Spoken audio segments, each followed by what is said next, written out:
Hello there everyone, thank you for clicking on my video. So I wanted to continue looking at the preview cards from Aetherdrift. I'll be honest, these videos aren't really doing that well, not getting that many views, but since I already started, I decided I'll just continue it. With that being said, I'm having a hard time keeping up with all the cards because, well, there's a lot of cards that come out every day. So I haven't really had a chance to prepare myself, but I don't have a whole lot of time. So we're just going off the cuffs. Most of these cards I haven't seen yet. I'm just gonna read it right here and tell you what I think. So starting with Pit Automation. Oh, nope, already screwed up. Pit Automaton. It's a 2 mana 0/4 artifact creature construct with Defender. Tap, add 2 colorless. Spend this mana only to activate abilities. Okay, 2 in a tap. When you next activate an exhaust ability this turn, copy it. You may choose new targets for the copy. Yeah, I guess if there are a lot of exhaust abilities that you want to activate, this could be good. 2 meta for a 0/4 Defender. In the current meta, even if it blocks, it'll probably die in any sort of like aggressive mono red Gruul type of deck. Opponent's gonna pump up their creature, and this creature is going to die. Yeah, so as a 2 mana Defender, I don't think it's much of a defender, though I don't know. I guess it can mitigate some damage. If the exhaust abilities are really good, then this card might be good, but you're spending extra money to You're spending extra mana to copy the exhaust ability. I don't know. I don't think it's that great. I probably won't see any play. Next up, we have Fang Druid Summoner. It's 4 mana, 3 and a green for a 2/4 Ape Druid with Reach. When this creature enters, you may search your library and or graveyard for a creature card with no abilities, reveal it, and put it into your hand. If you search your library this way, shuffle. In this day and age, I don't know if you really want to be playing creatures with no abilities. So a 4 mana 2/4 with Reach isn't that great, and then its ability is to search for not so great creatures. So yeah, this card sucks. Next we have Kalask, I don't know how to pronounce that. Hungry Tyrant. It's a 3 mana 7/2, and that's all it is. So I guess that last card is used to search for cards like this. Yeah, 3 mana 7/2. I don't see this card seeing much play. All right, next we have a 2 mana 4/1 Dinosaur Warrior, Tyrox Sared Tyrant. It's a legendary creature, by the way. And this is also a creature with no abilities, just a 4/1 for 2 mana. And here's another one, Terrarian World Tyrant. It's 5 mana for a 9/7. I mean, it's a dinosaur ooze. Next up, we have Spectacular Pile Up. It's 5 mana, 3 and 2 white for a sorcery rare. All creatures and vehicles lose indestructible until end of turn. Then destroy all creatures and vehicles. Cycling 2. Ooh, okay. Ooh, I kind of like this alternate art. I don't think this card's going to see any play while Sunfall is around. So I'm coming back to this card real quick. I just realized it says all creatures and vehicles, right? Destroy all creatures and vehicles. Depending on if vehicles become a thing in the meta, I guess this might see some play. But this card also ruins vehicles because the whole reason why vehicles are great is you get to kind of keep creatures that survive board wipes. But this board wipe defeats the purpose of having a vehicle-centric deck. But overall, I still think Sunfall is better. Next, we have Adrenaline Jockey. It's a 3 mana, 2 and a red 3/3 Minotaur Pilot. Whenever a player casts a spell, if it's not their turn, this creature deals 4 damage to them. Whenever you activate an exhaust ability, put a +1/+1 counter on this creature.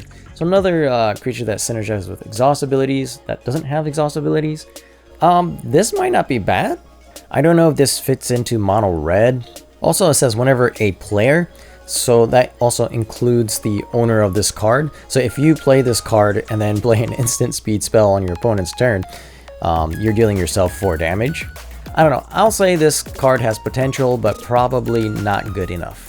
Next, we have Debris Beetle. It's 4 mana, 2 and Golgari colors, black and green. It's a 6/6 vehicle with trample, and when this vehicle enters, each opponent loses 3 life and you gain 3 life with crew 2. Isn't this like a vehicle version of the Siege Rhino? I wasn't around when Siege Rhino was in Standard, but I heard it did well while in Standard. I don't know if Siege Rhino would do anything in the current meta, but I think this card could see some play, depending on whether the meta has a place for vehicles. Next up, we have Detention Chariot. It's a 6 mana, 6/6 vehicle, 4 and 2 white. When this vehicle enters, exile target artifact or creature an opponent controls until this vehicle leaves the battlefield. Then it has crew for 3, which isn't too bad, and cycling for 1 white. Cycling for 1 white is not too bad, but overall I think 6 mana might be a little bit too much for this. Next, we have an instant called Ride's End for 5 mana. That's a lot. This spell costs 3 less to cast if it targets a tapped permanent, so 2 mana. Exile target creature or vehicle. So it's an instant speed removal, 2 mana exile removal as long as it targets something that's tapped. Could be good. You could put it in blue-white and have that, what was it, the merfolk that taps down your creatures, taps down your opponent's creatures. Also the, I wish I could remember cards' names, but that instant speed spell that creates 2 fairies and taps down one of your opponent's creatures. Things like that. Basically, play cards that tap down your opponent's cards. Then this might be a pretty good removal. 2 mana instant that exiles. Yeah. I could see this seeing some play. I need to clean my glasses. Alright, now I can see. Alright, next we have the Flood Engine. It's a 3 mana enchantment aura. Enchant creature or vehicle. When this aura enters, tap enchanted permanent. Enchanted permanent loses all abilities and doesn't untap during its controller's untap step. So we've seen a lot of auras like this, typically 2 mana. This one is 3 because I guess it also targets vehicles. But overall, you typically don't see these type of spells see any sort of constructed play. So I don't see why this one would be any different. So it's probably unplayable. Unstoppable Plan, a 3 mana enchantment, rare. At the beginning of your end step, untap all non-land permanents you control. That's pretty good. That's pretty good. It doesn't untap your lands, which is what typically you want with blue. I don't know what other permanents you would want to untap. Yeah, I guess untap your creatures, untap your vehicles, untap. I guess if you have any artifact or enchantment. Well, I guess typically not enchantments, but if you have any sort of like artifacts that you tap for an ability, like the Ghost Vacuum, you could exile something during your turn and then untap during opponent's turn and exile something from graveyard again on your opponent's turn. Things like that. Also, if you have any mana rocks, those things will untap. So anything that produces mana that's not lands, you can untap it during your opponent's turn as well. So I could see how this enchantment might be broken. I just don't see a clear line yet. Yeah, this is a good card. That's all I got. Next, we have the Mimoplasm, revered one. X and black, green, and blue. So 3 mana plus X. It is a legendary ooze. And as Mimoplasm enters, exile up to X creature cards from your graveyard. It enters with 3 +1/+1 counters on it for each creature card exiled this way. And then for 2, Mimoplasm becomes a copy of target creature card exiled with it, except its 0/0 has this ability. Ooh, this is an interesting one. We've seen a creatures kind of similar to this before that for the most part didn't see play until like right before it rotated out. We started seeing it in like a Legends deck. But this alt art is gross. I love it. Actual art is pretty gross too. Yeah, so I'm assuming you want to play this for about 5 mana, right? Because if you play this for 3, you're just gonna get a 0/0 and then it dies. If you play it for 4, you get a 3/3. But if you play it for 5, you get a 6/6. So 5 mana is kind of like that. You start seeing benefits. You don't really want to copy anything that has ETBs because when it transforms, it's already on the battlefield. It's not going to enter, right? So you're not going to trigger the enters ability. So what you want is like a creature with really good static abilities or like attack abilities, end of turn abilities, things like that. And you can do this at instant speed. It doesn't say activate only a sorcery. So you can choose to transform this creature at instant speed. I don't know if that makes it any better or not, but wow, yeah, there's a lot here going on. A lot of potential. I don't know. This is definitely going to be a fun card to play around, though. I'll definitely make a deck around this and see if I can make a video out of it. But I don't think it's going to see competitive play right away. It's going to be, it has to be some sort of weird combo for this to see some competitive play, I think. Right, next we have Green Belt Guardian. It's a 2-mana 2/2 Elf Ranger, 1 in a green. And for 1 green, you can target a creature and it gains trample until end of turn. Then it has an exhaust ability for 4 mana, 3 in a green. Put 3 +1/+1 counters on this creature. Huh, that's kind of interesting. It's an elf, so it could fit in an elf deck. And the first ability isn't once a turn type of thing. So I can give as many creatures as I want trample as long as I have green mana available. So this might be useful. I doubt it'll see like a top tier competitive play, but it might be in like a tier 2 type of deck. Next we have the Radiant Lotus. It's a 6-mana artifact and it has an ability that says tap, sacrifice 1 or more artifacts, choose a color. Target player adds 3 mana of the chosen color for each artifact sacrificed this way. Yeah, there's a lot of dumb things I think you can do with the Radiant Lotus. This is going to be a good card. It's going to be in a combo deck, and you're probably not going to see it in like a top tier deck, but you will see it in a lot of combo decks. Next we have the Regal Imperiosaur. It's a 3-mana 5/4, and other dinosaurs you control get +1/+1. There you go. Another good 3-drop for the dinosaur deck. So maybe soon we'll have a playable dinosaur deck. My camera angle is kind of weird, right? I should lower it down a little bit. I don't know, is that better? It's gonna look weird now. I'm gonna be slightly too low in the first half of the video, and then now I'm like in a decent area in the second half. Whatever. We have Burnout Bastronaut. Bastronaut. It's a 1-mana 1/1 with Menace. It's a Goblin Warrior. We got a couple goblins, okay. Start your engines. Again, another 1-mana start your engines, always good. And then it has the ability for 2. This creature gets +1/+0 until end of turn. Then at max speed, this creature has double strike. This card, I think this card is really good. 1/1 for 1 with Menace. Well, I mean, a 1/1 is not that great, but it has Menace, so it can at least get in for 1 damage, and it has start your engine, so we're looking at going to speed 1 on turn 1, and then hopefully turn 2, your opponents don't have 2 creatures, so that you can at least get in for an attack and go up 1 speed. And the max speed ability, it just automatically gets double strike, so 1-mana 1/1 double strike that pumps itself. It's not bad. I think you might see some of this in mono red just to test it out. See if mono red can achieve max speed quickly enough, and with enough pump spells, a 1-mana 1/1 double striker might be quite formidable. Oh, also goblins might become a thing. There's, I think, starting to get enough goblin support out there to make a real goblins deck for anybody who's been waiting for a goblins deck. Next we have Gaunty Night Minister, 4-mana 2 in black. It's a 3/4 legendary creature, Aetherborn Rogue. Whenever a player casts a spell they don't own, that player creates a treasure token. Whenever a creature deals combat damage to one of your opponents, its controller looks at the top card of that opponent's library and exile it face down.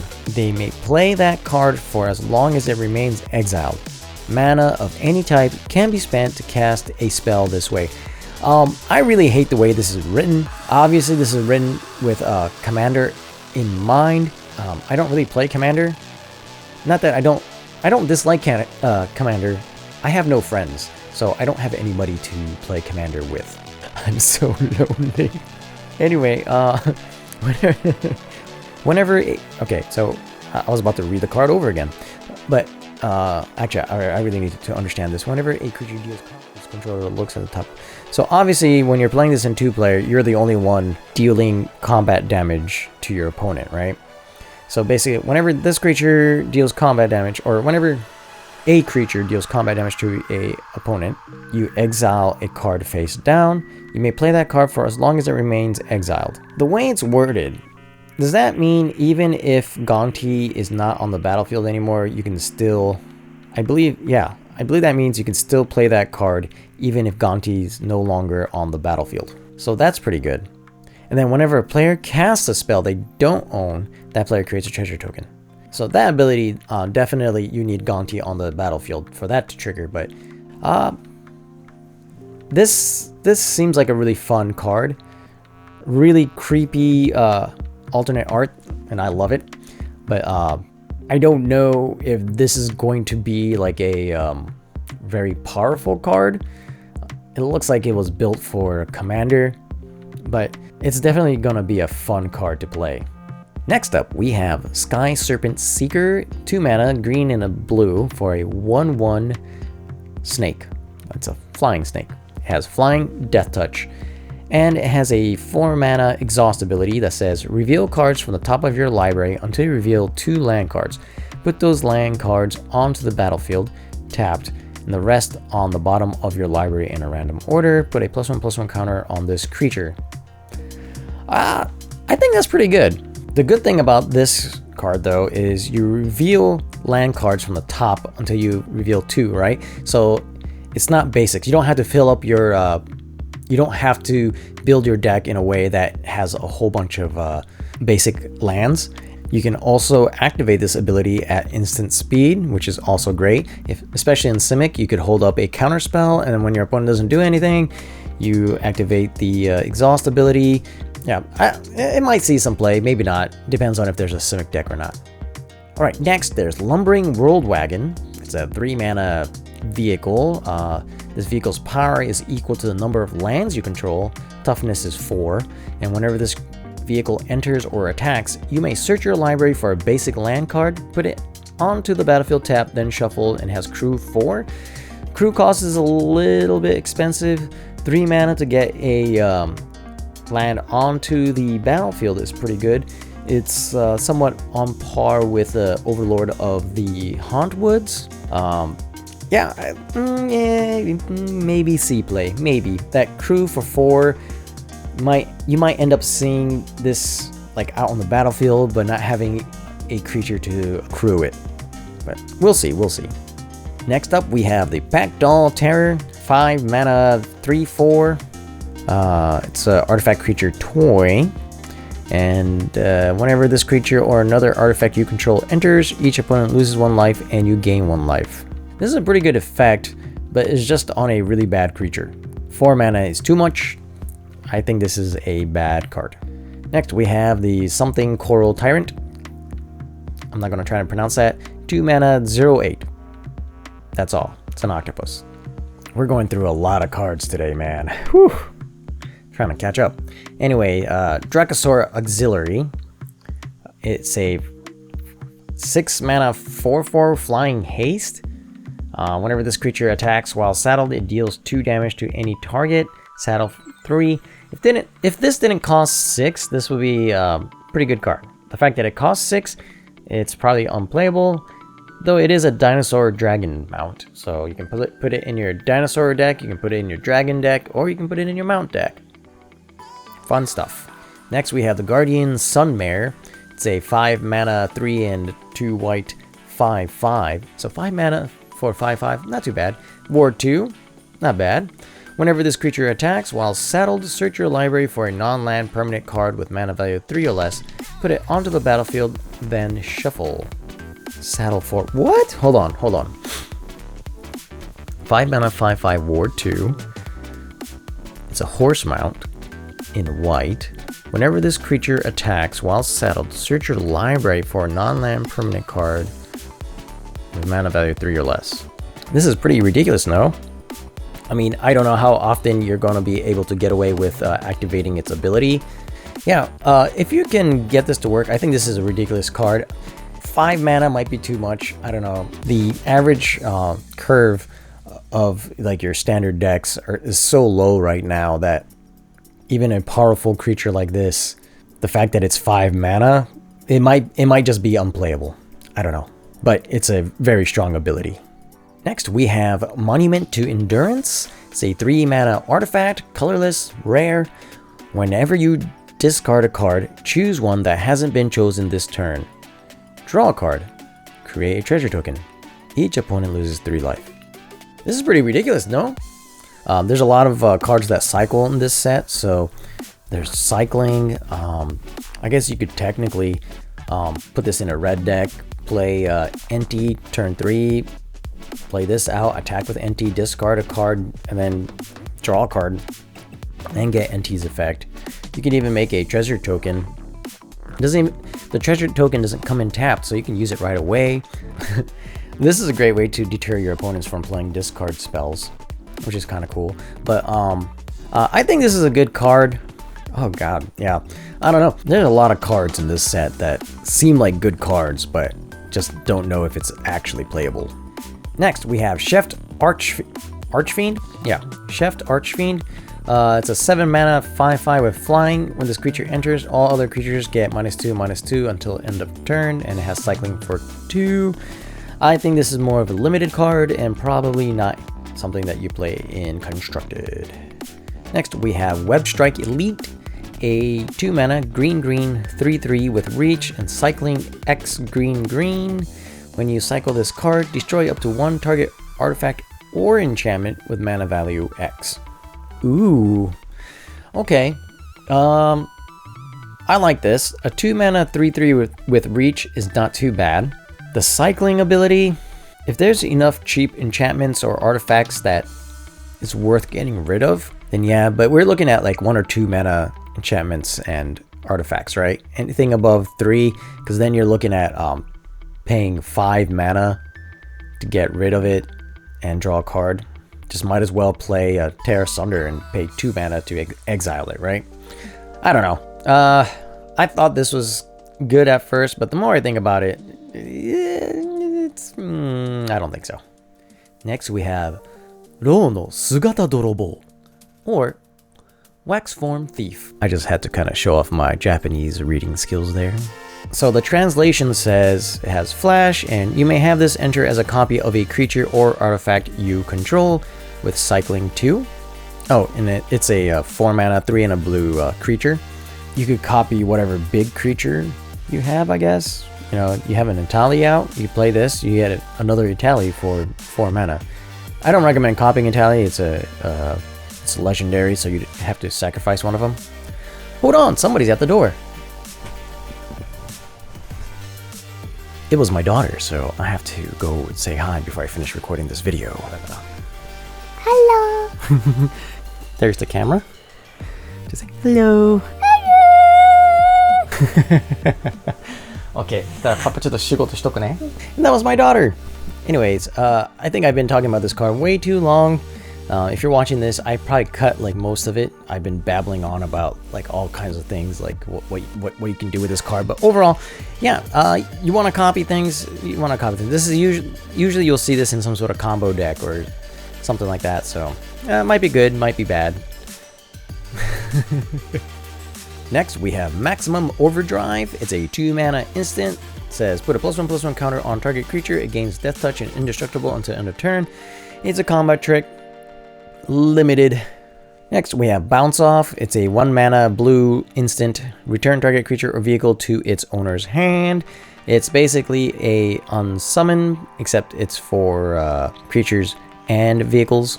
So it's a little bit better than unsummon. Next, we have Wretched Doll. I love this artwork. It's a 2 mana 3/1 artifact creature toy. Has the ability for 1 black and a tap. Surveil 1. Might be good. Maybe in some kind of like a Delirium deck or a Reanimator deck or something like that. It's a utility card. There's probably better ones for 2 mana. You never know. There might be some deck that that specifically wants that surveil ability. But overall, I don't think it's that great. Next, we have Crash and Burn. It's a 4 mana instant. It says, choose one, destroy target vehicle, or Crash and Burn deals 6 damage to target creature or planeswalker. For 4 mana, I say this is unplayable. Next, we have Stampeding Scurryfoot. It's 1 mana, 1 green for a 1/1 mouse. And it has a exhaust ability for 3 and a green. Put a +1/+1 counter on this creature. Create a 3/3 green elephant creature token. So you get a 1/1 for 1, and then later on turn 4, you get to turn this into a 2/2, and you get a 3/3. So that's what, 5 mana for 5, total of 5 power. Yeah, I'm pretty sure this is a limited card. Next, we have Sky Seer's Chariot. It's a 2 mana 3/3 flying vehicle. As this vehicle enters, choose a non-land card name. Activated abilities of sources with that chosen name cost 2 more to activate. Crew 2. So this is kind of similar to Anointed Peacekeeper. It's 1 mana less, but you don't get to look at your opponent's hand. And it also doesn't change the cost to cast that spell. Only activated abilities. So we're looking at, I think, like crew abilities and saddle abilities as well. Probably cost 2 more, as well as planeswalkers. I'd probably play Anointed Peacekeeper before I play this card, though this does come in a turn earlier, so I don't know. It's okay. Next, we have Salvation Engine. It's a 5 mana mythic 6/10 artifact vehicle. Other artifact creatures you control get +2/+2. That's a pretty good buff. And whenever this vehicle attacks, return up to 1 target artifact card from your graveyard to the battlefield. The crew cost of 6. Yeah, no, that's pretty good. 5 mana is a lot, but you get to return any artifact, not just the vehicles, right? And to the battlefield. This is how you get that Lotus onto the battlefield or something like that. I mean, it's probably easier just to cast it at that point because you play this on turn 5, you're attacking on turn 6. But a 6/10 creature, and if you're playing a lot of vehicles, it pumps up all your other vehicles. Wasn't there like a reanimation spell, like a 4 mana reanimation spell that turns a vehicle into a creature? Maybe this is what you use it for. And then if you have that Boros creature that gives the vehicles haste, yeah, you're looking at turn 4 attacking him with this, and then I guess next is just what artifact are you reanimating with this vehicle. I don't know, seems a little bit convoluted, but there's a few different lines I think you could take to make this maybe good. I don't know, we'll see. Rover Blades. Get it? Instead of roller blades. It's a 3 mana 2/2 artifact equipment vehicle. Okay, so it's an equipment and a vehicle. It has double strike. Okay, equipped creature has double strike, and then equipped for 4, and in crew for 2. So you can use it for either. It could be a vehicle or an equipment. That's kind of cool. Alt art's kind of cool. Double strike's always a very strong ability, so I can't just write this off. But overall, I don't think this is a good card. Next, we have Gastel Thrill Roller. It's a 3 mana 4/2 artifact vehicle. It has trample and haste. Haste is pretty good. Trample's pretty good, especially since it power 4. When this vehicle enters, it becomes an artifact creature until end of turn. Okay, so you don't even have to crew it the turn it comes in. And it has crew for 2, and then for 3 mana, discard a card. Return this card from your graveyard to the battlefield with a finality counter on it. Activate only as a sorcery. So if your opponent's like all tapped out on turn 3, you can play this and get in for 4 damage.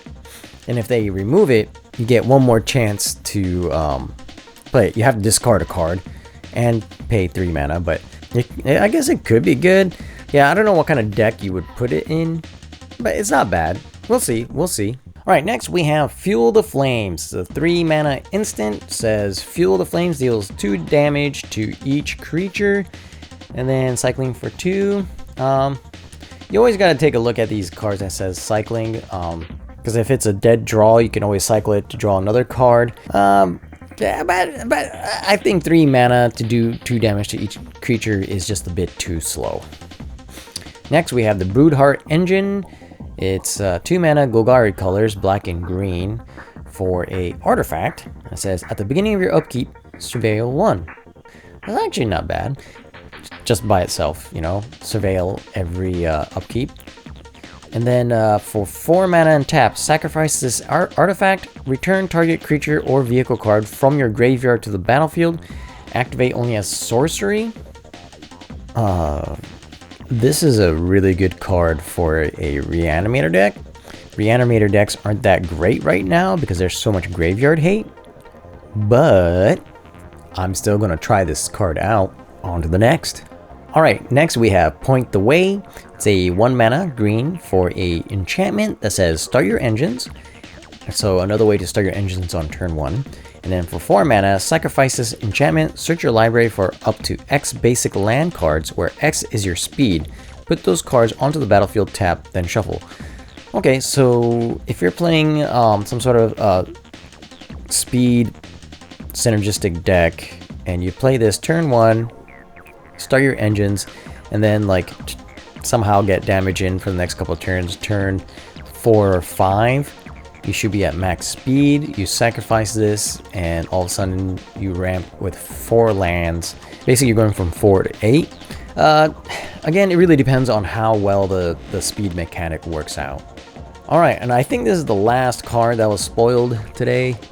It's Ovia Automech Artisan. It's a 4 mana 1/2 legendary creature, Human Artificer. Each creature that's attacking one of your opponents has trample. Okay, again, it's worded like in a like it's made for a commander deck. Alright, so 1 green and a tap. You may put a creature or vehicle card from your hand onto the battlefield. If you put an artifact onto the battlefield this way, put 2 +1/+1 counters on it. What? Well, I guess it is a 4 mana 1/2, so it's pretty weak. It's gonna die right away. But 4 mana, and then you have to pay green and tap, so you have to wait a whole turn. I don't know, everything just points to this creature is gonna get removed right away. Yeah, very strong card that probably won't see too much play because it's just gonna get removed so often. Alright, and I just checked and no new cards have come out, so yeah, that's it for today's video. Wow, that's a really long video. I'm gonna have to do a lot of editing to cut some footage, but I'm finally caught up. Yay! If you stuck around this long, you know, thank you very much. I'm very surprised you're still here, and greatly appreciate your support. So remember, have fun playing Magic, do what you love, and I'll see you in the next video. Bye!